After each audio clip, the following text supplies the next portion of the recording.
eh, y comparto esto. Dígame si se ve. Daniela, dime si puedes ver la imagen. Sí, sí veo sí la veo. Ok, vamos a ponerla más grande.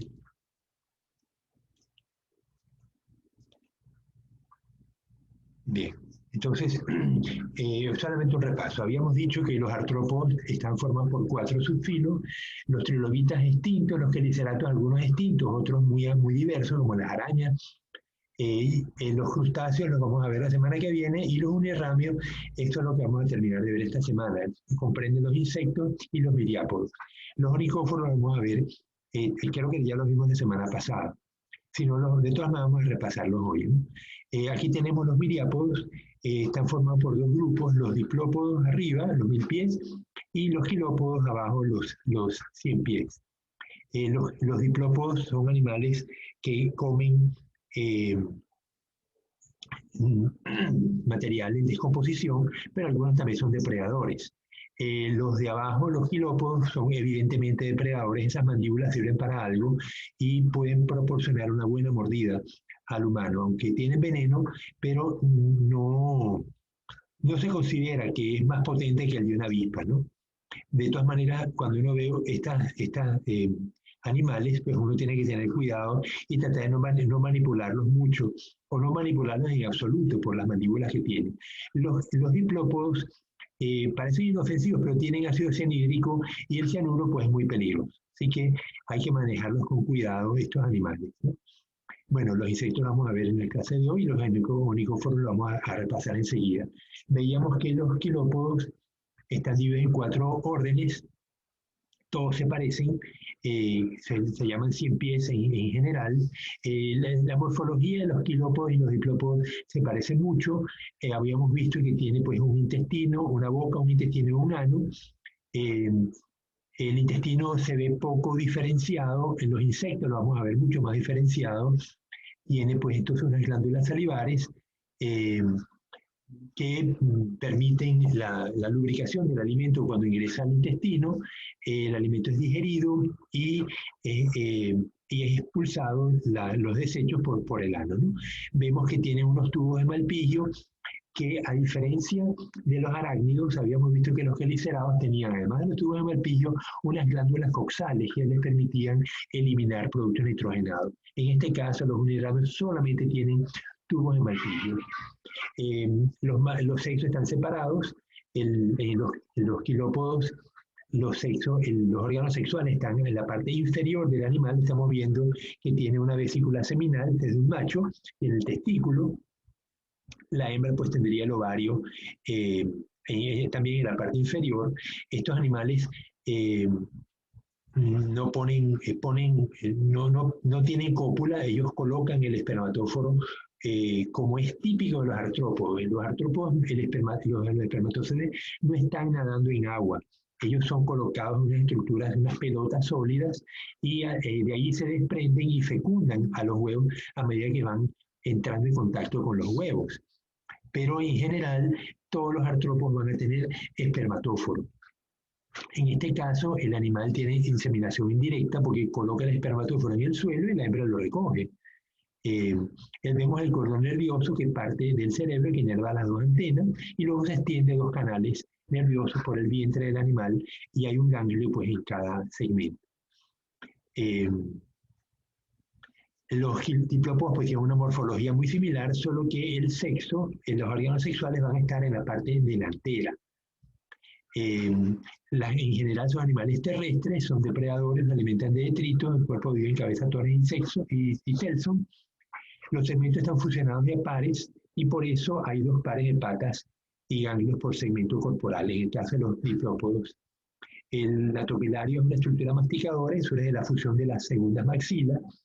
Tienen glándulas repugnatorias en cada segmento que pueden producir aldehídos, quinonas, fenoles y ácido cianhídrico, que resulta repulsivo a depredadores y irritante para los humanos.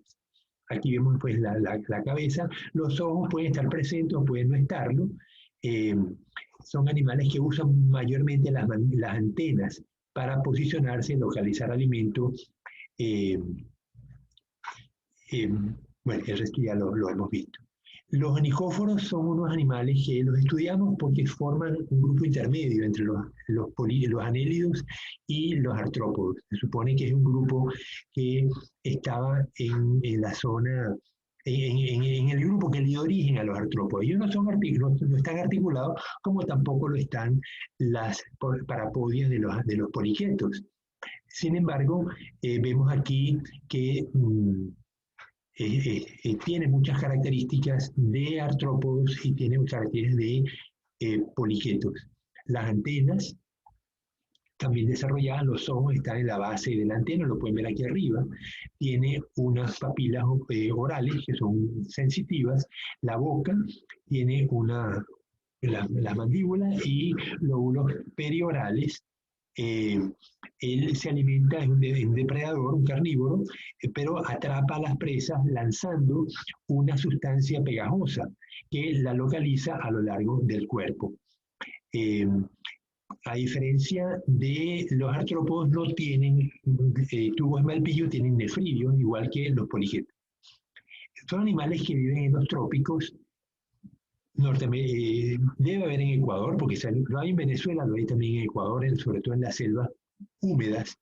Tienen unos 7 centímetros de longitud, viven debajo de troncos en zonas húmedas, y vemos que debajo de la patita dice abertura de la vesícula coxal, eso les permite captar agua. Tiene el gonoporo en la parte inferior, cerquita del ano. Aquí vamos a ver que tiene, pues, se parece mucho a un quilópodo. Tiene, bueno, una boca, la faringe, el esófago, el intestino y, bueno, y el ano, ¿no? Y luego vamos a ver que tiene la glándula pegajosa, conducto de la glándula pegajosa que lo tiene a lo largo de los segmentos, y esa glándula, el animal es capaz de lanzar el líquido pegajoso a 15 centímetros, es decir, 2 veces la longitud de su cuerpo. Son sexos separados, el animal tiene pues el intestino, perdón, el útero está en la parte inferior, aquí vemos el esquema de una hembra, pues tiene el ovario, y el gonoducto, tiene el oviducto que desembarca en que lo habíamos visto acá, el gonoporo, separado del ano, ¿no? Bueno, eso es lo que vamos a ver. Luego, en el corte transversal, vemos que tiene músculos circulares y músculos longitudinales, y luego tiene los músculos dorsoventrales. El animal tiene sistema circulatorio abierto, igual que todos los artrópodos y todos los anélidos. Tiene un esqueleto hidráulico. Estos músculos permiten la rigidez para el músculo, se lo da el líquido interno. Vemos acá, bueno, aquí vemos el cordón nervioso que es ventral, como en todos estos animales, artrópodos y anélidos, y los nefridios, ¿no? Bien, vamos entonces a entrar a los insectos. Creo que la clase pasada habíamos discutido este elemento, ¿por qué estudiar los insectos? Dentro de los elementos que copié de lo que ustedes me dijeron, son organismos eucariotas más diversos, comprenden 26 órdenes y 1000 familias, y agrupan unas 800.000 especies. Imagínense esa enormidad de especies, la variabilidad de formas que deben tener. Así que estos 26 órdenes están divididos en 2 grandes grupos, los insectos con alas y los insectos sin alas. Los más primitivos son los insectos sin alas, son animales muy pequeños, algunos ni siquiera tienen tráqueas para respirar, sino que respiran a través del tegumento, como vamos a ver con los crustáceos también. Y los crustáceos muy pequeños tampoco tienen branquias, sino que usan los pies como sistemas de intercambio gaseoso. Los insectos son los polinizadores más importantes en el planeta. De ellos dependen las 2/3 partes de las plantas que existen en lo cuanto a fecundación, porque otras plantas se fecundan por el viento, como el maíz, por ejemplo, se fecunda por el viento, o por otros organismos. ¿Qué otros organismos funcionan como polinizadores? Que ustedes conozcan. Sírfidos. Délfidos. Ajá, ¿qué es un délfido? No, los sírfidos, las moscas de las flores. Ah, ok, pero son insectos. Yo lo que quiero es que otros organismos distintos a insectos son polinizadores. Ah, ya, los colibríes. Los colibríes, ajá, ¿qué otro más? Los colibríes vuelan de día o de noche.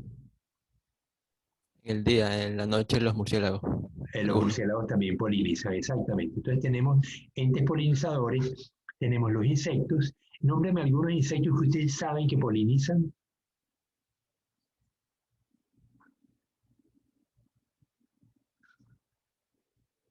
El más típico que poliniza porque recoge polen, recoge el néctar para hacer miel, ¿cómo se llaman? Abeja.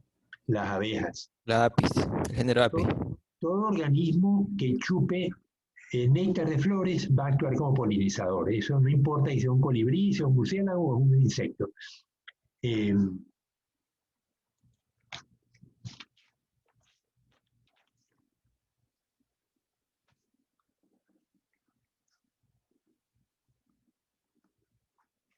entonces, eh, hay hormigas que también funcionan en la polinización. Hay abejas, avispas, moscas. Bien, son vectores de parásitos importantes. Hay insectos que ellos mismos son parásitos. Los piojos, por ejemplo, que se depositan o en la cabeza o en la zona púbica. Eh, los piojos van a comer restos de piel y causan mucha molestia, causan mucha picazón. No importa dónde se tengan, realmente los piojos constituyen un problema, sobre todo que se transmiten con mucha facilidad entre los niños en las escuelas. Eh, entonces, en cuanto a animales parásitos, vamos a llamar parásito aquel organismo que vive a expensas de otro y le causa daño. No necesariamente lo mata. En las relaciones simbióticas, o simbióticas me refiero a animales que viven en conjunto, tenemos la herbivoría, cuando la vaca o la oveja o el paramecio comen microalgas. Esos organismos son herbívoros. Carnívoros cuando son depredadores. Un águila captura un conejo y el águila es un depredador, mata el conejo y se lo come. La comensalismo cuando tenemos, por ejemplo, la rémora, que vive pegada al tiburón o a otros peces y se alimenta de los restos que da el tiburón, pero no le causa mayor impacto. Eso sería un comensal. Amensalismo, cuando viven juntos y no se afectan. Eh,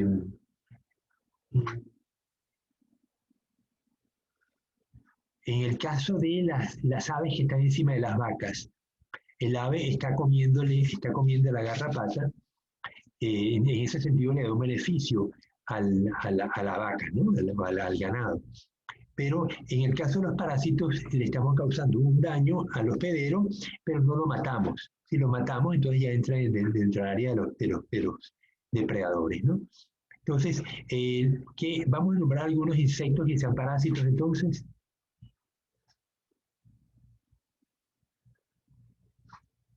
¿Qué insectos chupan sangre?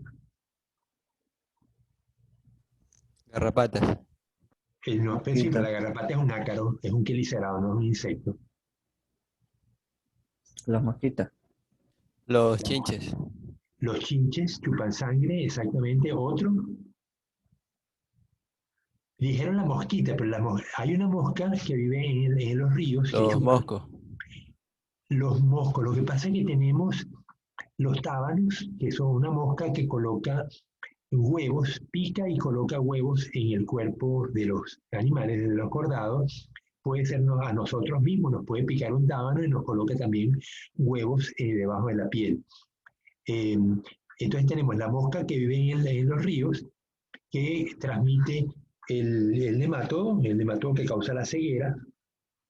Tenemos los zancudos que chupan sangre y transmiten virus y la malaria. La malaria es un protozoario, es porozoario, eh, mientras que los virus son el de la fiebre amarilla, el del Zika y el del chikungunya. Entonces, estos son transmitidos por zancudos, puede ser Anopheles o puede ser Aedes aegypti. Bien, entonces tenemos ya idea de cuáles son, de qué insectos son importantes en el estudio porque ellos son vectores de parásitos o ellos mismos son parásitos. Algunos son soporte económico de muchas poblaciones humanas como alimento. Por ejemplo, los grillos, los chapulines, el chapulín colorado que ustedes ven en la televisión, pues es una representación de un grillo. Los grillos en México se comen.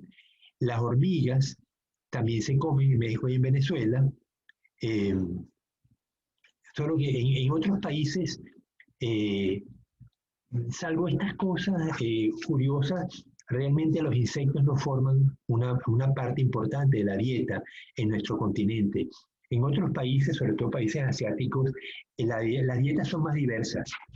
Ellos tienen mayor densidad de población y se han visto en necesidad de usar otro tipo de alimentos. Entonces, vemos con frecuencia en lo que nos llega por WhatsApp las imágenes de personas comiendo arañas o comiendo cucarachas. Pues nosotros nos produciría un enorme asco. Sin embargo, en otros países simplemente es un alimento normal, ¿no?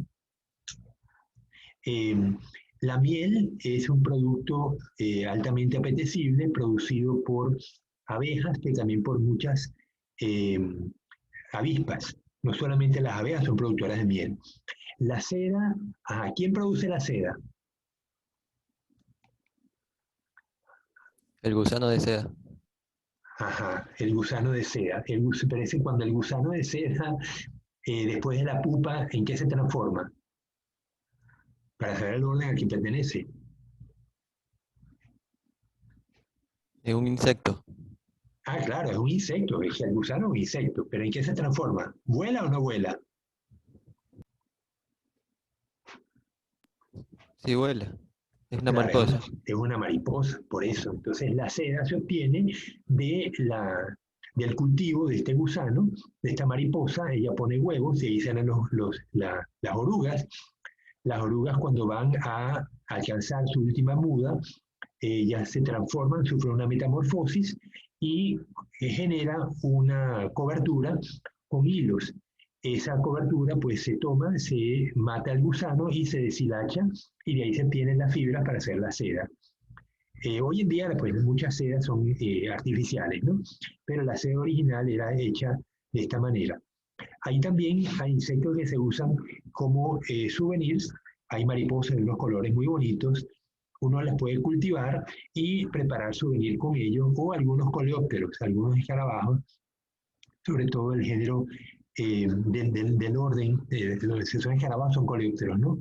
Pero la familia, es que no me acuerdo de la familia ahora, pero hay uno que se llama arlequín. Si ponen escarabajo arlequín en internet, van a ver unas fotos espectaculares. Un escarabajo bastante grande, llega a tener como 10 centímetros de longitud, es un bicho, pero unos colores formidables. Me ha tocado verlos en las selvas de Venezuela, es realmente un animal bellísimo, ¿no? Que por cierto, cuando lo volteé, veía que tenía garrapatas en la parte inferior, ¿no? Entonces, vemos que los ácaros pues, pueden ser no solamente parásitos de vertebrados, sino también parásitos de invertebrados. Los insectos también tienen un uso potencial como fuente de proteínas y lípidos en la preparación de alimentos balanceados, en la acuicultura. Últimamente, ustedes saben que los alimentos balanceados en general tienen un componente fundamental que es la harina, la proteína. Todos los alimentos balanceados se preparan con harinas, pero uno de sus componentes más importantes es la proteína, que es lo más caro. Usualmente viene del pescado, pero entonces tenemos una dependencia muy fuerte de los productos pesqueros, sobre todo las harinas harina de pescado que provienen de los desechos de las empresas enlatadoras o de la pesca de organismos de pequeño tamaño, tipo anchoveta, tipo sardina, chumumo, que no tiene mucho valor comercial y se usa para producir alimento balanceado. Entonces, Perú es el principal productor de alimento balanceado del mundo, produce unos 10 millones de toneladas de anchoveta, pero el mundo incrementa en población y trata de buscar medios alternativos para conseguir esta proteína. Entonces, uno de los medios que se ha visto es los insectos. Y una de las razones es que son muy fáciles de cultivar. Les pregunto, si uno deja garbanzos, lentejas, frijoles, eh, como semilla mucho tiempo en la despensa de nuestra casa, ¿qué pasa al cabo de los meses o de las semanas a veces?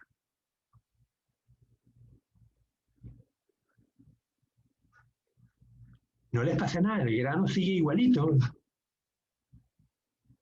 En los gorgojos también se ponen los gusanos, los huevos de polilla. Ok, entonces tenemos insectos que invaden estas semillas y fíjense que los animales son capaces de crecer aún sin agua, porque ustedes tienen las semillas en la despensa. No hay agua allí y sin embargo los animales viven perfectamente. Esos huevos llegaron de alguna manera y son capaces entonces de empezar a comerse la semilla y nutrirse. El agua la obtienen de las reacciones metabólicas. Acuérdense que cuando la molécula de glucosa se descompone en CO2, me produce también agua. Por cada molécula de glucosa me produce 6 moléculas de CO2 y 6 moléculas de agua. Vamos a ver si es verdad. Tengo C6.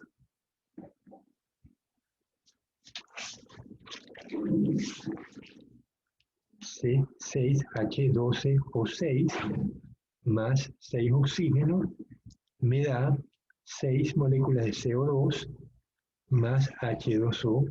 Tengo 12 hidrógenos, tengo 6 moléculas de agua. Por cada molécula de glucosa me produce 6 moléculas, me consume 6 moléculas de oxígeno y me produce 6 de CO2 y 6 moléculas de agua. Entonces, esas moléculas de agua son las que usa el animalito para sobrevivir en esas condiciones tan particulares. Entonces, si el animalito surge solo en nuestra despensa, pues ustedes se imaginan que es fácil cultivarlo y de esa manera pues uno puede tener harinas y tener un cultivo de insectos. Les refiero a una película que se llama El Imperio del Sol. Acuérdense que la bandera de Japón tiene, bueno, la bandera de la Segunda Guerra Mundial tenía un sol y por eso se llama El Imperio del Sol. En la película había se desarrolla en una isla donde hay un campo de concentración y tienen allí pues una cantidad de personas, entre ellas un niño que es el protagonista de la película. Los japoneses le daban muy maltrato, obviamente, a los prisioneros y les daban arroz todos los días. Pero el arroz venía con gorgojos. El niñito de la película se comía el arroz y los gorgojos con gran avidez, pero a los adultos les daba mucho asco los gorgojos y los apartaban. En la película se ve que muchos adultos mueren de insuficiencia alimentaria. Se están alimentando, pero el arroz tiene alto contenido de carbohidratos, pero muy bajo contenido de grasas y de proteínas. Entonces la gente, a pesar de que estaba comiendo, empezaba a morirse de desnutrición, pero el niñito no. ¿Por qué el niñito no se murió?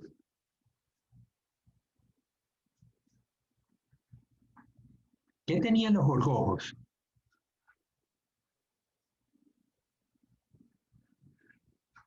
Silencio, nadie se le ocurre.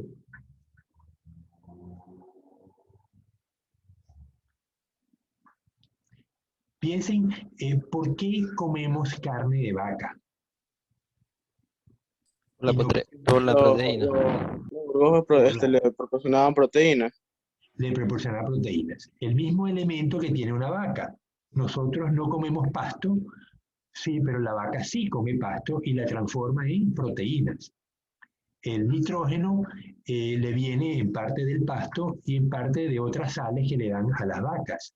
Pero el hecho es que hay animales que son capaces de transformar los carbohidratos en proteínas teniendo pues una fuente de nitrógeno. De esa manera, el niñito lograba obtener proteínas de los gorgojos que se comía, mientras que los que no querían comer gorgojos, pues murieron bueno, en la película, ¿no? Pero esto les destaca el hecho que podemos usar insectos teniendo como fuente alimenticia una base de carbohidratos que pueden ser harinas de lenteja, harina de trigo, harina de maíz o cualquier harina que tenga un alto contenido de carbohidratos. Sin embargo, el insecto va a ser capaz de convertirlo en proteína. Entonces, esto mismo está ocurriendo hoy en día en las empresas acuícolas. Estamos tratando de obtener proteínas que sustituyan la harina de pescado. Un problema que confrontamos es los ácidos grasos poliinsaturados, tipo omega 3, omega 6, omega 9. Las omega significan el número del carbono donde está el doble enlace. Muchas veces estos ácidos grasos son solamente producidos por las microalgas. Entonces, en el mar, el pescado lo va ingiriendo porque los copepos los consumen en primera instancia, luego las sardinas, los animales que se comen sardinas, pues lo van adquiriendo porque no somos capaces de producirlo. Estos ácidos grasos insaturados, poliinsaturados, forman parte de los fosfolípidos que integran nuestras membranas celulares. Las grasas pueden ser grasas normales o grasas con fósforo. Las grasas con fósforo, fosfolípidos, son los que integran las membranas celulares. Las grasas normales se usan como elemento lubricante o como elemento para fuente de energía. Bien, finalmente controlan poblaciones de insectos de manera eficiente. Tenemos un grupo de insectos que pueden controlar otros insectos. Las mariquitas, por ejemplo, son unos coleópteros que consumen larvas de otros insectos. La mariquita es chiquitita, pero sin embargo es una depredadora eficiente y logra pues matar larvas de otros insectos. Pero también tenemos las avispas. Hay avispas que colocan su huevo en el cuerpo de otro insecto y lo matan. El huevo, cuando sale la larva, va a consumir el cuerpo del insecto donde el progenitor colocó ese huevo. Entonces, esos se llaman parasitoides y son muy altamente eficientes.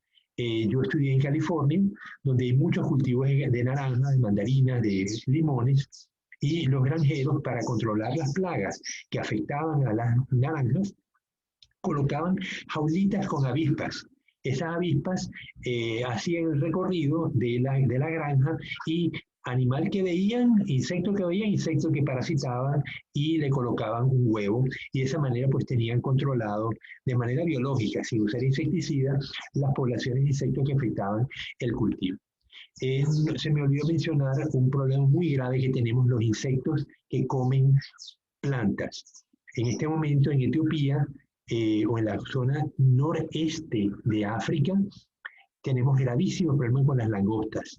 Las langostas pueden crecer en enormes poblaciones al extremo de que oscurecen el sol de tanta cantidad que hay, y esos animales cuando llegan a un cultivo pues se comen todo, dejan sin hoja a los bosques y pues hay que controlarlos con medidas más drásticas usando insecticidas, ¿no? Pero vemos que hay insectos que nos causan mucho daño en este sentido de que destruyen los cultivos porque se los comen o transmiten, así como transmiten virus a los humanos, también transmiten virus a las plantas. Muchas veces ustedes ven una planta que debería ser verde y sin embargo tiene unas líneas amarillas en las hojas o en el tallo. Cuando le preguntan a un botánico qué son esas líneas amarillas, le van a decir virus. Son virus vegetales que le causan una descoloración en la planta, la clorofila se ve afectada y lo que vemos amarillo pues el caroteno, ¿no? Pero cuando les preguntamos, bueno, ¿y cómo controlamos esas virosis? Ya, control de vectores. Es decir, que no se controla el virus directamente, sino que se controla el insecto que transmite el virus. Igualmente les decía, para controlar el problema de la mal de Chagas en las casas de caña en Manabí, tenemos que usar medios para controlar las chinches, que son las que transmiten el mal de Chagas. Obviamente también tratamos a los pacientes, porque si no hay el parásito, pues no hay el mal, aunque tengamos el insecto. Pero lo mejor es tratar la madera para que el insecto no consiga en las casas de caña un ambiente adecuado para sobrevivir y tratar a los pacientes con mal de Chagas para que Si acaso son picados por un chinche, pues no se transmita el tripanosoma, que es el causante del problema. Bueno, entonces vemos que los insectos tienen una importancia grande para los humanos, para la humanidad, para el ecosistema en general que constituye nuestro planeta. Entonces, bueno, vamos a ver la morfología. Se distinguen por tener segmentos fusionados y especializados. Vemos la cabeza, el tórax y el abdomen. Tienen 3 pares de patas, un par de antenas, 2 pares de alas y tráqueas como sistema respiratorio. Tienen como elementos sensoriales, tienen un par de ojos compuestos y ocelos adicionales. Tiene setas distribuidas por el cuerpo. Algunos insectos tienen más setas que otros, algunas orugas están todas llenas de setas, pero con seguridad las patas de los insectos tienen setas que les permiten detectar tanto por contacto como químico. Las setas son capaces de tener una sensibilidad química y vamos a ver que en el área de la reproducción son muy importantes. Los gonoductos están en el extremo posterior del abdomen. Vemos aquí entonces la constitución de las patas, vemos están articuladas, vemos tiene una coxa, un trocánter, el fémur, la tibia y los tarsos. Cada uno pues constituye una estructura sólida articulada con la siguiente. En la parte del abdomen vemos que los segmentos no están fusionados como en el tórax y en la cabeza. Aquí vemos que tiene pues 10 segmentos, puede tener 11. Si los contamos tendríamos 1, 2, 3, 4, 5, 6, 7, 8, 9, 10. Tienen los cercos que no son telson, porque el telson tiene que contener el ano, y en este caso el ano está completamente aparte de los cercos. La parte de arriba se llama tergo, la parte inferior se llama esternón, y tiene la pleura, que son los lados del insecto. Aquí vemos un ala. Esto pues es un grillo, ¿no? Este es un grillo juvenil, porque el ala está muy poco desarrollada. Y vemos los espiráculos. Ya vamos a estudiar los espiráculos, son las entradas de aire para el sistema traqueal. Vamos a detallar un poco más la cabeza. Vemos que tiene los ocelos entre los ojos, tiene los ojos compuestos. La densidad de los ojos va a cambiar según el animal sea depredador o no. Los animales que son herbívoros tienen ojos menos desarrollados, los carnívoros tienen los ojos muy desarrollados. ¿Cuál es el insecto que ustedes conocen que tiene los ojos muy, muy desarrollados?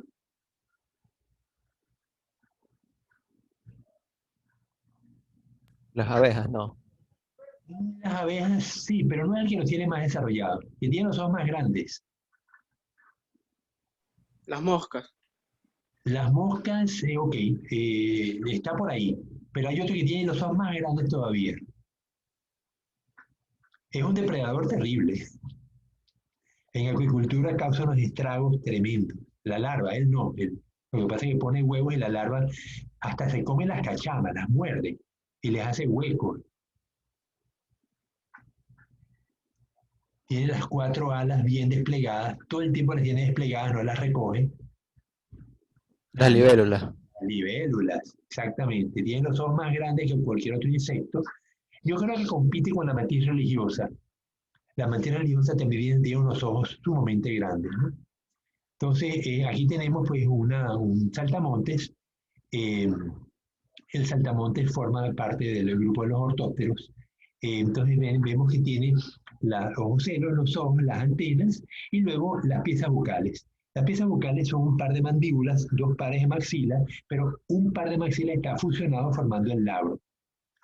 En este caso, pues las mandíbulas las han separado para que veamos, por un lado, a la derecha vemos una mandíbula, que hay una igual del otro lado, y una maxila que está con varios aditamentos. Estas mandíbulas pues les permite comer, morder el material vegetal de la cual se alimentan los saltamontes.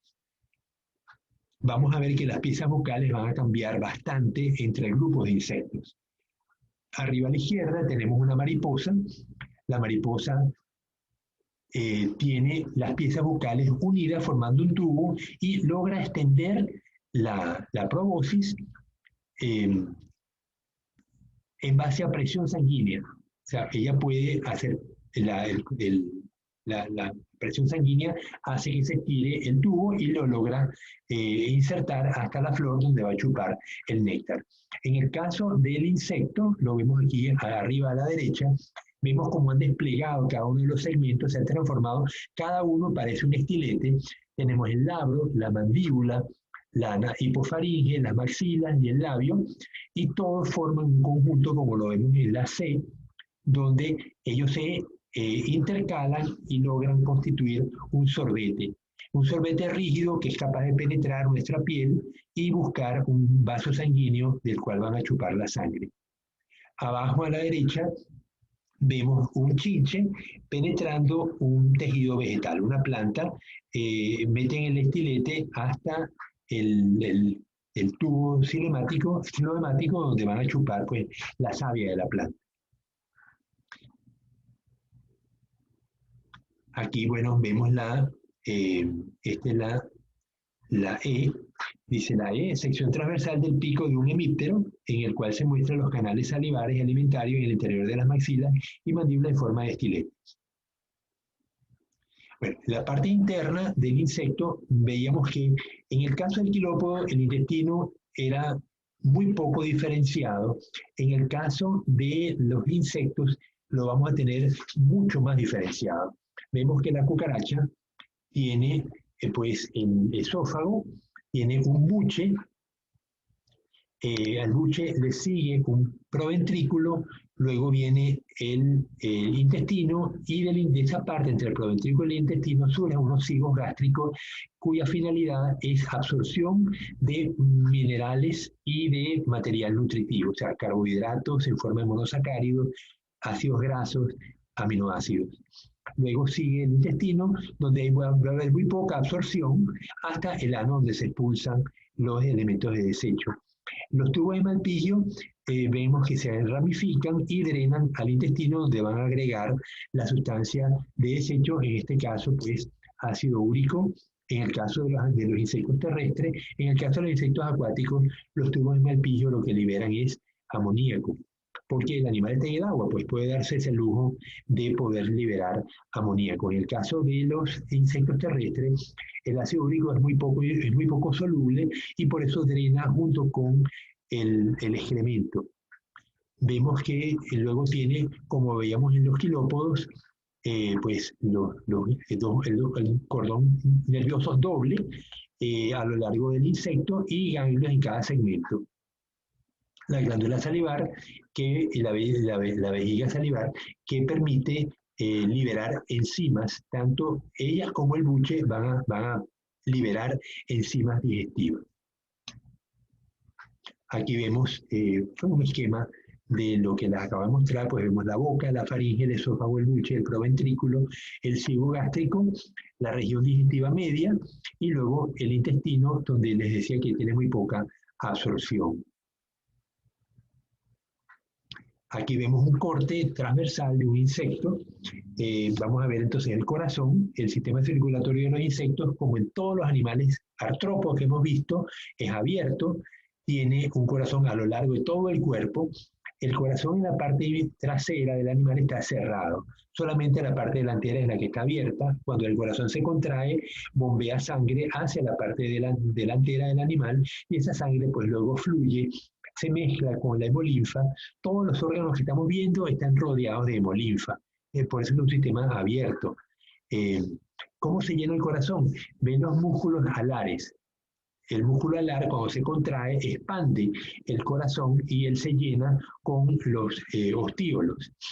Una vez que se contrae, los ostíolos se cierran por unas válvulas que tiene y la sangre circula hacia la parte delantera. Vemos también unas especies de nubes. Esas nubes son cuerpos grasos viscerales, que es la manera como el insecto acumula material digestivo. En los animales que van a pupar, como el gusano de seda, por ejemplo, las abejas, las hormigas, hay una etapa en la vida del animal que él no come, simplemente está metido dentro de un capullo y va a ocurrir la metamorfosis. La energía, ¿dónde sale? De los cuerpos grasos parentales, ¿no? Pues cuerpos grasos que están distribuidos en distintas partes del cuerpo. Vemos el intestino rodeado de su epitelio y vemos las tráqueas. Vemos un espiráculo a la derecha, como luego tenemos un tronco traqueal y de allí pues deriva hacia todos los órganos. Las tráqueas, lo vamos a ver un poquitico más adelante, terminan en traqueolas, que son tubos muy finos, pero las traqueolas están llenas de líquidos, no están llenas de aire como las tráqueas. Vemos el cordón nervioso inferior, y yo creo que eso es todo lo que es. Bueno, los nefrocitos, que son más bien parte de los túbulos de Malpighi. Aquí vemos entonces la distribución de tráqueas a lo largo de todo el insecto.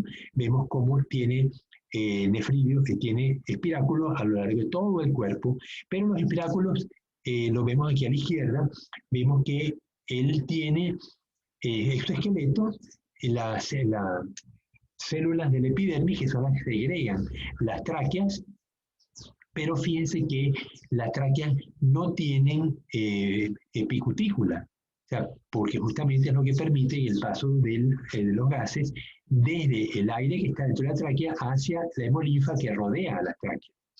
Les decía que las tráqueas terminan en traqueolas, que son las que inervan, por decirlo de alguna manera, los músculos y todos los órganos del cuerpo. Pero si las tráqueas están llenas de líquido. Cuando el animal muda, las tráqueas se mudan también, se van y el animal genera nuevas tráqueas.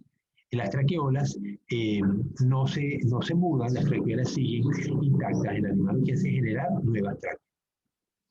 El espiráculo, en este caso, no tiene una válvula, pero por lo general los insectos no tienen los espiráculos abiertos, los tienen cerrados.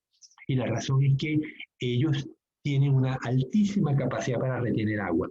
Y justamente una de las ventajas que tienen es que pierden muy poca agua. El espiráculo se abre apenas unos momentos pequeños para que haya intercambio de gas, de aire, y se cierra de nuevo. De tal manera que la pérdida de agua es mínima. Aquí vemos cómo ocurre la absorción y liberación de iones a lo largo del intestino. Entonces, habíamos visto que él tiene una boca, un esófago, un buche, luego tiene un digestivo medio y digestivo posterior. Vemos que desde el proventrículo en adelante hay dos capas, una capa separada por una membrana perforada. Esa membrana peritrófica que se llama, está formada por quitina y permite el paso de ciertas enzimas, pero no permite el paso de partículas muy grandes. Los aminoácidos, esas pasan. La digestión continúa en este elemento blanco, el segmento blanco que vemos entre el tubo azul y la pared del intestino. Ahí sigue habiendo digestión y pues, va a haber intercambio entre la hemolinfa que baña todo este sistema con los materiales. Lo que llaman solutos acá. Los solutos son aminoácidos, ácidos grasos y monosacáridos. También tenemos absorción de sodio y agua, tanto del intestino como del ciego gástrico, sobre todo el ciego gástrico. Fíjense que el ileón y el colon no tiene casi intercambio. Luego vemos los tubos de Malpighi, que su función es captar nitrógeno como ácido úrico, capta exceso de sales, potasio, sodio, agua, y drena el ileón donde hay poca absorción, pero a nivel del recto se va a absorber sodio, potasio y agua según surja la necesidad. Los sexos en los insectos están separados. Aquí vemos el sistema reproductor de una hembra, están en la parte posterior del animal. Vemos el gonoporo, los apéndices que contribuyen a la oviposición. El ano está pegado al cerco, no está arriba, ¿no? Entonces vemos que tiene dos ovarios, un oviducto que sale de cada ovario y se une en un oviducto común. Tiene la espermateca. Si se llama espermateca es por algo, ¿verdad? Entonces, el macho introduce por el gonoporo el pene, va a colocar el espermatóforo en la vagina. Los huevos, en la medida que bajan del ovario, van a quedar fecundados y van a estar recubiertos por una capa que genera la glándula accesoria. Luego, el animal coloca los huevos en el sustrato, ya sea formando un nido o los libera directamente. En el caso de los machos, tenemos pues un par de testículos, una glándula accesoria, que es la que genera el material para constituir el espermatóforo. El testículo genera los testículos, los espermatozoides, pero en la vesícula seminal se van a formar el espermatóforo, que luego va a ser expulsado por edeago. Edeago no es más que el pene, ¿no? Arriba a la derecha vemos una imagen pues distinta, pero vemos el ano separado del edeago. El edeago, insisto, es el pene. Y vemos que hay un garfio al lado del pene, en la parte de abajo inferior, que ese garfio permite que la cópula, que el animal sostenga a la hembra durante la cópula. Bien, una vez que el huevo es colocado, va a ocurrir un desarrollo embrionario y él va a terminar en un individuo juvenil. Pero los juveniles pueden sufrir dos tipos de metabolismo de desarrollo posterior. El desarrollo hemimetábolo o semimetábolo, que vamos a encontrar en los ortópteros como las cucarachas, los grillos, las mantis religiosas, los fásmidos, los palitos caminadores, que parecen realmente un palito, pero es un insecto, y los hemípteros como los chinches. En la metamorfosis sencilla, simple o incompleta, el individuo pasa por varias mudas hasta transformarse en individuo adulto, sin pasar por una etapa de inactividad y sin cesar de alimentarse. Los estadios juveniles o inmaduros se asemejan al adulto, fuera de que son más pequeños, carecen de alas y no son maduros sexualmente. También pueden tener menor número de segmentos corporales. Antes de seguir leyendo, se los muestro. Aquí vemos un chinche. El huevo va a eclosionar y va a producir un juvenil, que vemos en B, que tiene muchas características parecidas al adulto. El adulto lo vemos en G, pero es más pequeño. Las alas, fíjense que van a aparecer por primera vez en E, cuando empieza apenas a notarse el primer orden de alas, y en la última muda, él va a formar las alas y ya el animal no vuelve a mudar, él se queda de ese tamaño. Entonces, estos son hemimetábolos. En este tipo de metamorfosis, las fases juveniles de insectos son llamadas ninfas. Son ejemplos de estos, los chinches, los saltamontes, que se parecen a sus padres, pero son más pequeños. En la última muda terminan de desarrollar las alas, los genitales externos y las estructuras sexuales secundarias, como tímpanos y órganos estridularios. Los órganos estridularios son con lo que el animal produce el ruido. Las cigarras, que aquí en Manta no he visto cigarras, pero en Venezuela son muy comunes, y cuando en la época de lluvias, que ya salen del sustrato, hacen la última muda y se reproducen. La única el animal adulto no come, lo que hace es que solamente se reproduce, para hacer un ruido terrible. Los tímpanos se desarrollan también con la madurez sexual. La anatomía interna sufre cambios relacionados con la vida adulta, tales como la elaboración de la musculatura torácica necesaria para el vuelo, reorganización del sistema nervioso asociado al control del vuelo y desarrollo de gónadas con sus respectivos ductos y glándulas accesorias. Los sistemas digestivo y excretor, tubos de Malpighi, no sufren mayores cambios, pues el adulto suele tener los mismos hábitos alimenticios que las ninfas. Entonces, bueno, aquí ya lo vimos esto. Vamos entonces ahora a lo otro, los holometábolos, que tienen metabolismo completo. Es un tipo de desarrollo característico de los insectos superiores, en el que suceden las fases de embrión, larva, pupa e imago. La pupa es lo que veíamos del insecto, el insecto que produce la seda. Él forma una pupa y se recubre con un capullo del cual pues sale la seda, ¿no? Los insectos con este tipo de desarrollo se denominan holometábolos. En todas las especies aladas, las alas están presentes solo en los imagos o adultos. Los insectos con este tipo de metamorfosis son llamados endopterigotas, que quiere decir que las alas están internas porque los esbozos de alas están dentro del cuerpo durante los estadios larvales. En los insectos hemimetábolos, en cambio, los esbozos de alas constituyen brotes externos del tórax durante tales estadios y por ello son llamados exopterigotas. Aquí lo veíamos como las alas primarias están fuera del insecto, ¿no? Bien, la etapa embrionaria tiene lugar dentro del huevo. Las larvas y pupas son los estadios preimaginales que preceden al imago e inmaduros. Las larvas son muy distintas al adulto, tanto por lo que se refiere a su anatomía como a su ecología. Mudan varias veces para crecer. El paso de larva a adulto requiere una serie de cambios drásticos que ocurren durante la fase de pupa, que es un estadio inmóvil intermedio entre la larva y el imago. Estos cambios incluyen la diferenciación de los tejidos y órganos del adulto y la destrucción de los de la larva. Los adultos no mudan, excepto el preimago de los efemerópteros. Los insectos holometábolas se agrupan en el superorden Endopterygota. Entonces, aquí vamos a ver algunas imágenes. En el caso arriba a la izquierda, vemos un escarabajo. El huevo eclosiona y produce una larva joven que se parece mucho a la larva adulta, a la larva terminal. No a la larva adulta, perdón, a la larva terminal.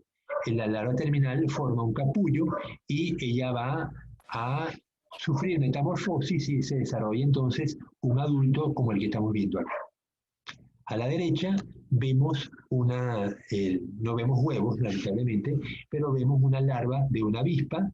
Si ustedes tuvieran la curiosidad de tumbar algún nido de avispa, ya sea porque está afectando su casa o hay el tener avispas cerca es un riesgo. Por eso cuando uno ve nidos de avispa, uno debe quitarlos de en medio. Una manera de hacerlo es agarrando papel, le pega fuego, luego apagas la llama y el humo que produce se lo acerca al avispero y las avispas se van a huir. Uno procede enseguida a cortar el nido y lo quita o lo mete en una bolsa. Pero si tienen la curiosidad, vean lo que tiene el nido. Van a ver unas celdas, algunas tienen huevos, otras tienen larvas y otras están selladas.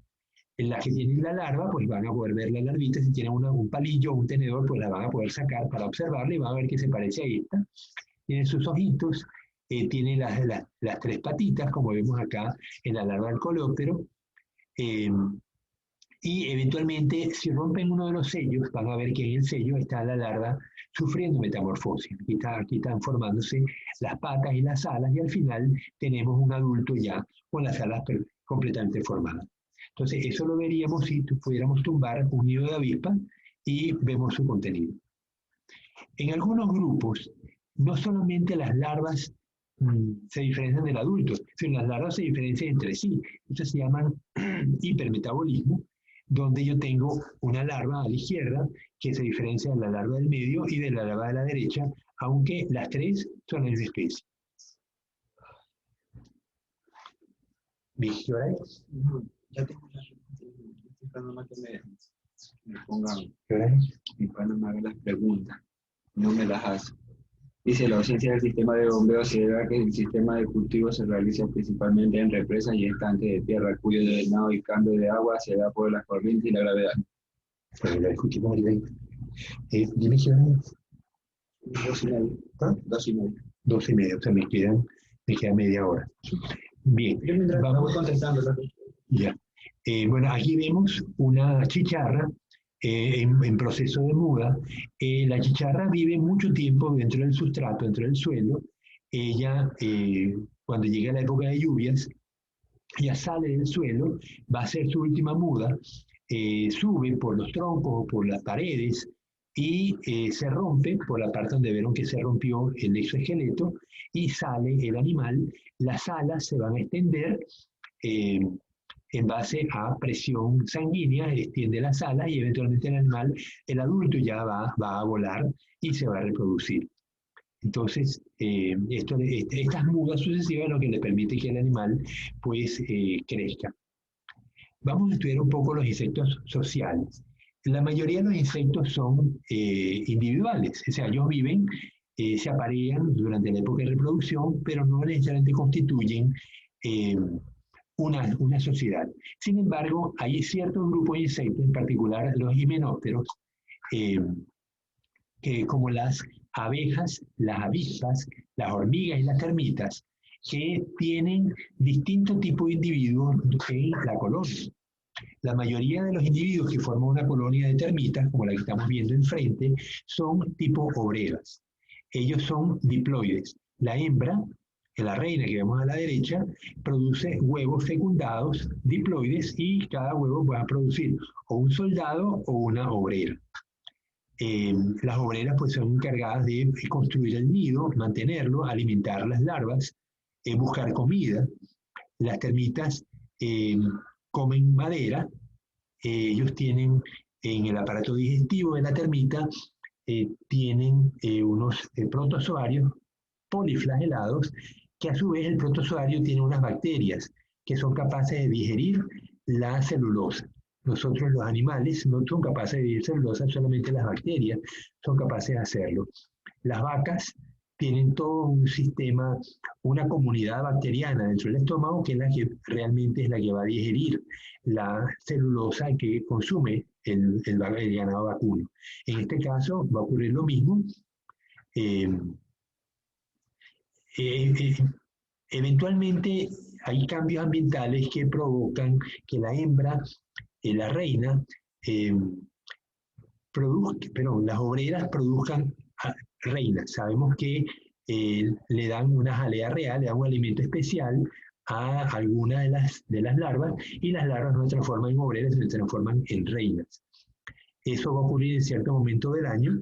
Y les pregunto, ¿cuándo fue que ustedes vieron que se les llenó la casa de machos de hormigas aladas? Eso ocurrió hace poco. En invierno, con las lluvias. Llegaron las lluvias y nuestras casas se llenaron de hormigas macho con alas. Esos machos estaban extraviados. En lugar de irse a volar con la hembra, con la reina, porque la reina va a copular con muchos machos. Y esos huevos, el espermatóforo los va a guardar y va a permitir que con esos huevos, con ese espermatóforo se fecunden los huevos con los cuales vamos a producir obreras y soldados. Eso ocurre entonces en cierto momento del año. Para que se produzca, la hembra no fertiliza los huevos. Los machos son haploides, mientras que los soldados y las obreras todos son diploides. Bien, entonces veíamos que en el caso de las abejas, las obreras pues tienen por función pues construir, al igual que las termitas, construir el nido, pero en el caso de las abejas se da un fenómeno adicional, que es la búsqueda de alimento. Entonces voy a parar la compartir, vámonos al libro, que les quiero mostrar una imagen. No tengo abierto el libro.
Dígame si se ve.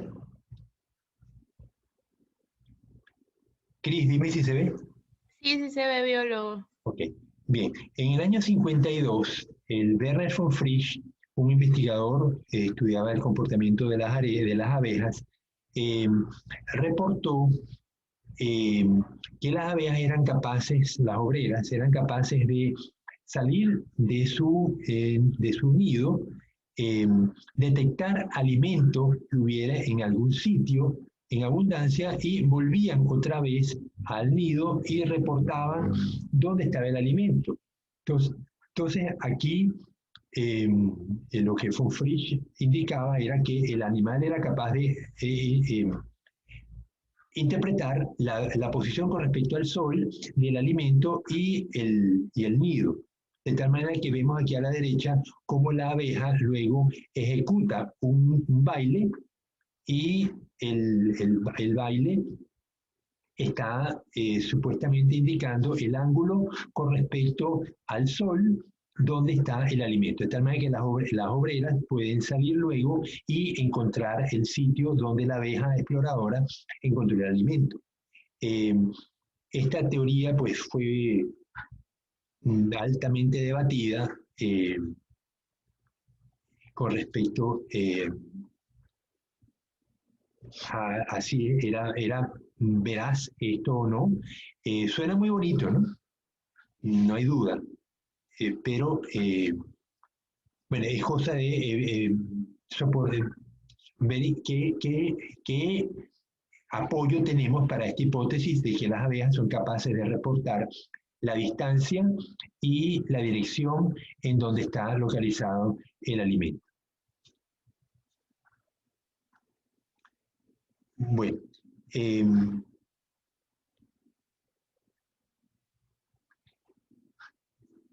¿hay algún otro comentario que alguien quiera hacer, alguna pregunta?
Bueno, el libro tiene una cantidad de grupos de insectos.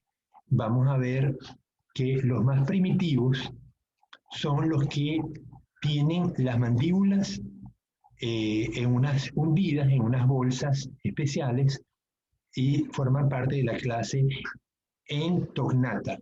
Naso significa garganta, ento significa adentro. O sea, las piezas vocales hundidas en una bolsa. Los ojos compuestos y túbulos de Malpighi son ausentes o reducidos, o sea, no tienen ojos, tienen ocelos, no tienen alas y la condición áptera, que sin alas es primaria, puede que tengan alas en alguna etapa de su vida. Son 3 órdenes de endognatos junto con 2 órdenes de tognatos. ápteros se agrupan generalmente como apterigotos. Entonces, estos animales, esto que estoy mostrando en este momento, lo van a ver muchas veces en su biblioteca. Cuando tengan libros, lo llaman pececitos de plata. ¿Los han visto? Que uno los toca y el dedo te queda lleno de como una sustancia pegajosa plateada. No, biólogo. Nunca los han visto entre los libros, los cuadernos. A veces cuando uno deja cuadernos o libros acumulados durante mucho tiempo, surgen estos que estamos viendo a la derecha, en la B, que son tisanuras, se llaman pececitos de plata.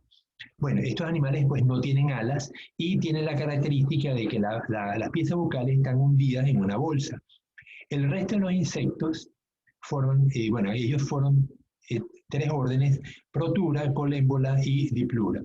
La otra subclase, Ectognathas, y las piezas bucales no están hundidas en una bolsa. Entre estos caracteres poseen un ovopositor derivado del 8º y 9º segmento abdominal, exceptuando los de Microcrypta y Tisanura, los cuales exhiben ambos tipos una condición primaria áptera. Todos los restantes insectos son alados o al menos derivados de formas aladas. Generalmente todos estos insectos se agrupan como los pterigotas. ¿Sí? Habíamos dividido los insectos alados o no alados. Entonces los apterigotos son los insectos más primitivos. Algunos ni siquiera tienen tráqueas, sino que algunos de los apterigotos, respiran a través del intercambio entre la cutícula y el medio exterior. La mayoría de los insectos, la inmensa mayoría, pues son pterigotos, tienen alas o derivan de insectos con alas. Entonces, hay bueno, aquí tenemos los tisanuros. Me equivoqué, yo pensaba que los tisanuros eran apterigotos, y no, estos son pterigotos. Los peces de plata corren velozmente por 3 apéndices estiliformes, cuerpo bien deprimido, ojos compuestos pequeños, pueden carecer de ocelos, madera, hojas muertas y alrededor de las piezas. Algunas especies se encuentran en las casas donde se alimentan de libros y ropa. Ok. Bueno, vamos a ver las fotos de algunos de ellos. Vemos las libélulas, las estamos viendo aquí arriba. La A, Efemeróptera. Estos animalitos que vemos en A viven en los ríos. Se llaman efemerópteras porque son efímeros, duran 24 horas. La larva puede durar bastante tiempo, varias semanas. En los ríos viven debajo de piedras, pero cuando se van a reproducir, la larva sufre un cambio al adulto, salen las alas y en 24 horas han desaparecido. El adulto no come, solamente se reproduce. B son las libélulas. Dice caballito del diablo a la derecha, libélula a la izquierda. La verdad que yo las veo muy parecidas, ¿no? Los caballitos del diablo sí pueden plegar las alas al cuerpo. Ah, ok. Mientras que las libélulas no. Bien, eso no lo dice, bueno, a lo mejor lo dice el libro adentro, ¿no? Vamos a ver si los odonata. Odonata, libélulas y caballitos del diablo, insectos depredadores con alas estrechas, largas y venación reticular, ojos grandes, piezas bucales masticadoras, metamorfosis gradual, ninfas acuáticas. Las libélulas tienen el cuerpo robusto, los caballitos del diablo son voladores finos, delicados y frágiles. Las alas durante el reposo quedan en posición vertical en los caballitos del diablo y horizontal en las libélulas. Ah, ok. Las pliegan verticalmente. Ya. Los odonatas constituyen un problema grave para la acuicultura. En sitios donde las libélulas están presentes, tenemos que tener los tanques de las larvas de los peces cubiertos completamente, porque aunque deje una abertura abierta, por ahí el animal te lanza el huevo. O sea, la hembra no es que lo coloca en el agua, lo lanza. Y por supuesto tiene ese abdomen flexible que le permite lanzar los huevos. Aquí estamos viendo el enorme abdomen que tiene. Entonces la larva se llama náyade, tiene unas enormes mandíbulas y puede causarnos una gran alta depredación de las larvas de peces. Entonces, tenemos que tener un particular cuidado en el sitio donde cultivamos larvas. Una vez que ya son adultos, pues no hay problema porque los peces se comen a las náyades. Pero cuando el animal es muy pequeño, el pez es muy pequeño, las náyades van a morder a los peces. C, pues vemos un ortóptero, un grillo, y D es un plecóptero. Los plecópteros son animales que viven en el agua también. Como adulto vive cerca de los ríos, pero como larva dura mucho tiempo y vive dentro, la larva vive en los ríos. Los ríos tienen un grupo de insectos típicos. Unos son los efemerópteros, otros son los plecópteros y a veces me los muestran aquí más abajo, ¿no? Aquí vemos, estos animalitos también los vemos mucho en las casas, los que son los dermápteros, una tijereta. Los biópteras no son muy comunes, Socóptera y Zorápteras. Esos animales son mucho más raros, ¿no? Pero lo que son los dermápteros son muy comunes en las casas, ¿no? Aquí vemos estos animales, son los malófagas, los piojos, los I es un piojo, los J son anoplura, piojo humano, o sea, tanto los malófagas como las anopluras constituyen parásitos humanos.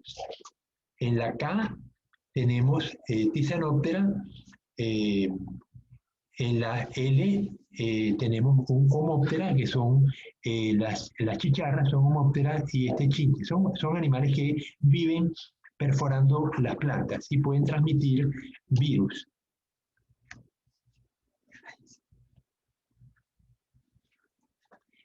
Finalmente tenemos Neuróptera.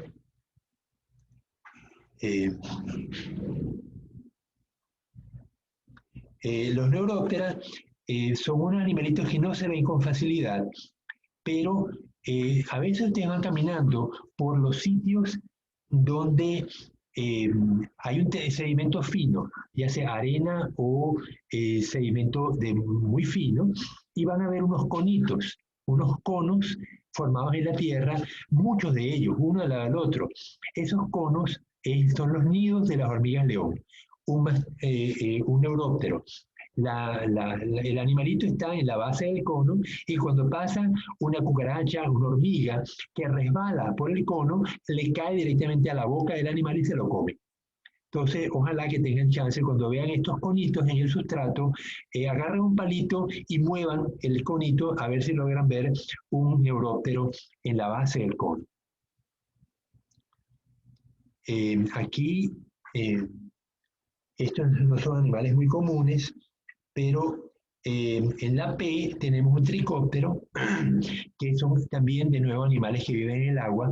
Este animalito forma una especie de túnel, lo habíamos visto en anélidos, en poliquetos, ahora lo vemos en insectos, que con las piedritas la va cementando y forma el túnel donde él se esconde. Estos son animales de los ríos. Finalmente, los lepidópteros, tenemos una polilla. Ella tiene una larva que tiene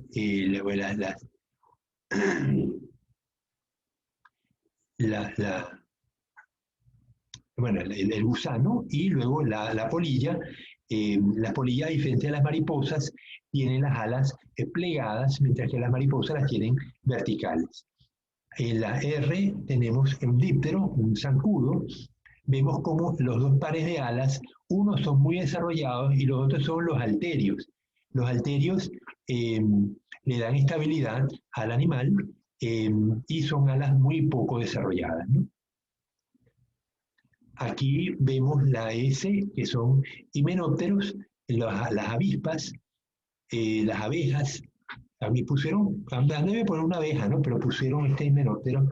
Y a la derecha, un sifonáptero, una pulga. Las pulgas son de los animales. Ya va, un segundito que me están tocando la puerta.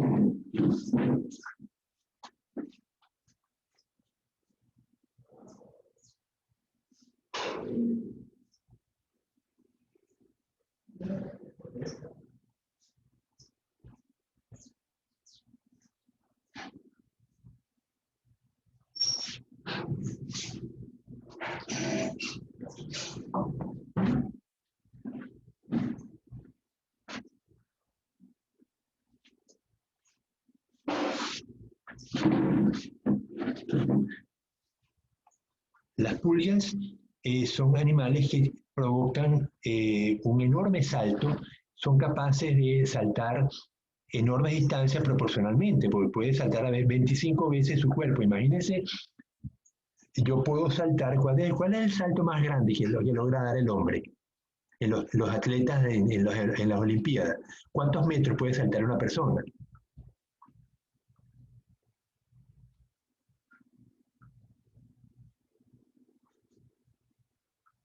7 metros pudiera ser una distancia adecuada.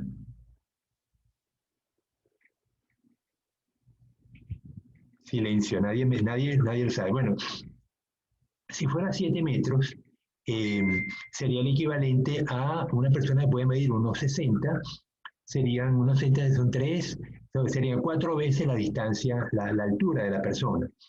Las pulgas pueden saltar 25 veces la distancia de la pulga.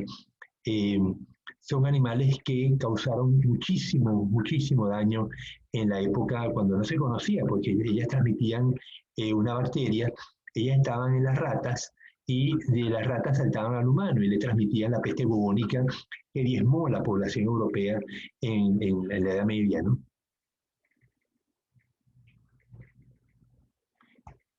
Bueno, entonces ya tenemos pues una idea de la morfología, los cambios que ocurren en los grupos de los insectos y la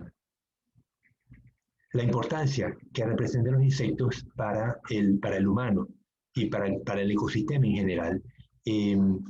Yo espero que en la tarea que no la he realizado todavía me hayan colocado la lista de animalitos que vieron en el jardín de su casa y seguramente se habrán dado cuenta que los insectos constituyen uno de los elementos más comunes en las comunidades de los jardines de nuestras casas, ¿no?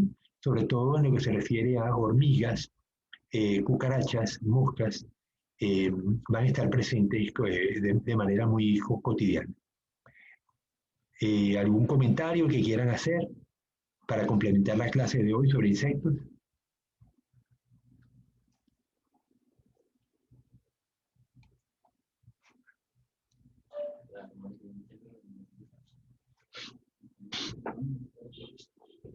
¿Qué alternativas conocen ustedes para el control de insectos? A ver, ¿cómo podemos, dado un problema con un insecto que se sale de control, la población empieza a crecer, qué mecanismos conocen ustedes que permitan controlar esa población?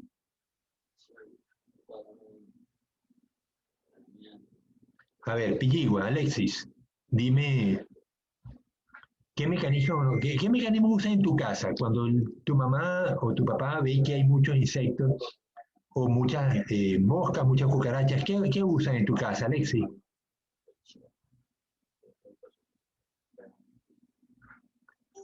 Bueno, Alexis no quiere abrir el micrófono. Alex Guzmán.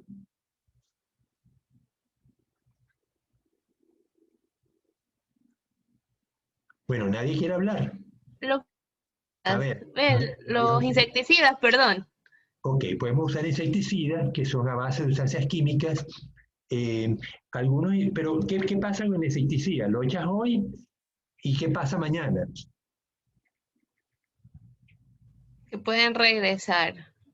O sea, porque no duran mucho tiempo algunos. Hay otros que sí duran un tiempo más largo. Por ejemplo, hay unos que le ponen para las cucarachas que duran creo que como un año. Claro, pero eso tiene que ver con la durabilidad del insecticida, la molécula del insecticida que no se descomponga. El problema es que eso se llama persistencia, y la persistencia constituye un inconveniente. La idea es que un producto químico que yo arrojo al ambiente cumpla una función en un tiempo determinado y luego desaparezca, de tal manera que no persiste en el ambiente. O sea que intencionalmente se prepara un producto químico para que no dure mucho tiempo y no afecte al ambiente, porque si yo lo agrego y sigue actuando durante meses y meses, me va a seguir matando la fauna y a veces a mí no me interesa. Entonces la durabilidad del producto es algo que el químico tiene que controlar. Pero vemos que el uso de insecticidas químico es una medida que el hombre ha usado durante mucho tiempo. Algunas veces eran insecticidas derivados de plantas. Yo les había dicho que la planta, el neem, que lo tenemos muy sembrado con abundancia en la universidad y en Manta también. El neem se usa para hacer extractos de hojas y de flores y permite controlar los insectos. O sea que podemos usar productos químicos naturales también para controlar insectos. Pero, ¿qué otro mecanismo? Bueno, hay empresas que se dedican a la fumigación. Ellos están autorizados por el Ministerio de Salud Pública para usar insecticidas de mayor duración. Entonces, si yo tengo una invasión de garrapatas en mi casa, yo puedo contratar a una empresa que venga y me fumiga la casa, todas las paredes, tanto dentro como fuera, y me asegura que la fumigación va a ser efectiva durante tantas semanas. Ahora, esos productos de larga duración requieren que la persona que lo aplica tenga un entrenamiento y por eso el Ministerio de Salud Pública autoriza a ciertas empresas, pero no autoriza que ese producto sea vendido en los supermercados. Uno de los supermercados puede comprar productos como Baygon, Sheltox o algún otro insecticida, pero sabemos que esos insecticidas tienen una durabilidad relativamente corta. Si queremos que algo dure más, tenemos entonces que contratar a una empresa que es la autorizada a usar productos de mayor duración. Aparte de los insecticidas, ¿qué otras cosas, María José, tú conoces que podemos usar para controlar insectos?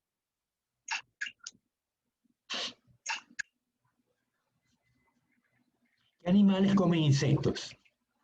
Aparte de otros insectos, por supuesto. Araña. Ah, Las arañas, ajá. Entonces, dejar arañas en la casa, no quitarlas, ayuda a controlar los insectos, pues las arañas van a Las comer. lagartijas también. Las lagartijas también. ¿Qué otro animal? Los sapos. Mi nieto está diciendo que los sapos comen insectos. Es decir, tener sapos alrededor de la casa, pues una charca con sapos. El problema es que hacen ruido, ¿no? Y a veces están toda la noche cantando y entonces no nos deja dormir. Pero hay gente que le gusta tener el sonido de las ranitas para dormir. Entonces las ranas comen insectos. ¿Qué otro animal come insectos? Hay uno que come muchos insectos. A ver, ¿alguien ayuda a María José? Daniela, por ejemplo, ayúdanos. Están lentos para sacarle las ideas. ¿Qué animal vuela de noche? El murciélago. El murciélago. ¿Los murciélagos qué comen? A ver si no han visto el curso de zoología de vertebrados, pero a lo mejor sí saben qué comen los murciélagos. Algunos comen frutas, otros sí comen. Ajá. ¿Otros qué? Otros comen roedores. Otros son depredadores y algunos comen peces inclusive, ¿no? El noctilio es un género de murciélagos que come peces, nada y con las patas, vuela con las patas dentro del agua y eventualmente captura los peces. Pero, ok, entonces pueden comer peces, comen roedores, comen frutas. ¿Qué más comen? Dijimos que polinizaban, eso significa que chupan néctar. Tienen una lengua muy larga, un pico, una mandíbula muy larga y son capaces entonces de imitar a un colibrí y chupan néctar de flores. La familia es que cuando yo fui a comer murciélagos con un amigo que era espeleólogo, comimos murciélagos que eran frugívoros.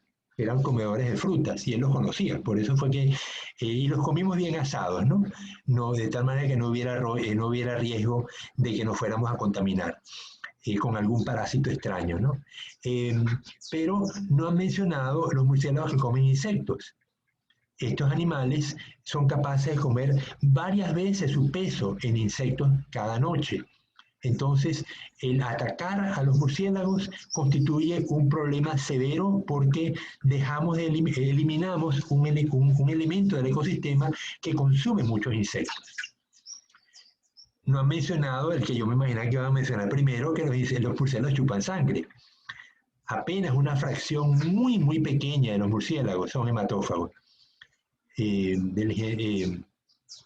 ellos se paran al lado de la vaca o de nosotros cuando estamos dormidos y hacen una incisión en el brazo o en la pierna, en el cuello quizá, pero normalmente en otras partes más expuestas, y muerden. Y la saliva tiene una sustancia que impide que la sangre coagule, de tal manera que el animalito, cuando la sangre va fluyendo, él la va chupando como si fuera un sorbete.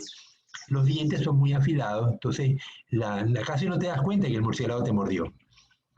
Y el problema es que transmiten una serie de enfermedades, entre ellas la rabia.